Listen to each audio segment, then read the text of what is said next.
Monsieur Marchand, bonjour. Nous sommes à quelques jours du deuxième tour des élections cantonales. Les chiffres vous donnent un ballottage favorable. Qu'en pensez-vous? Bonjour. Je suis toujours très prudent avec les chiffres. Les élections, ce n'est pas de la mathématique. Et donc, il faut regarder avec beaucoup de finesse ce qui s'est passé au premier tour. Le premier enseignement, malheureux, c'est d'abord un taux d'abstention énorme qui peut complètement changer le deuxième tour. Le deuxième enseignement, c'est bien évidemment ce vote à l'extrême droite qui inquiète. Et puis enfin, comme vous le disiez, un résultat tout à fait convenable, mais qui n'est pas suffisant pour pouvoir gagner dès le premier tour. Alors, j'en appelle à la mobilisation et surtout au rassemblement.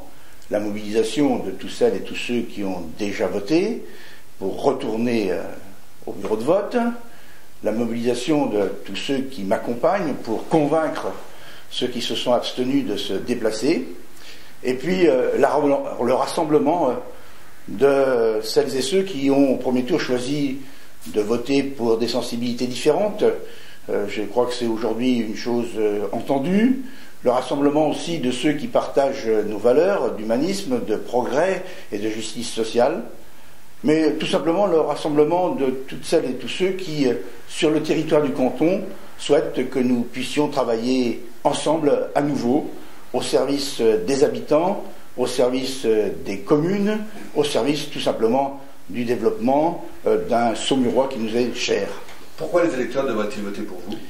Alors si j'en crois ce que j'entends, et si je regarde les résultats du premier tour, j'ai la faiblesse de penser qu'il s'agit simplement du résultat du travail accompli sur le canton, de mon implication sur le terrain, du suivi des dossiers qui m'ont été confiés, dans un mot plus simple, de mon intérêt pour les politiques départementales et pour le Saumurois en particulier. Voilà. Alors, voter pour moi, c'est voter pour quelqu'un qu'ils connaissent bien, quelqu'un qui habite leur canton, quelqu'un qu'ils savent proche d'eux, et quelqu'un qu'ils savent disponible. Les propos étaient un peu violents durant cette campagne. Ils l'ont été, oui, avant le premier tour. On va dire que c'est peut-être une règle.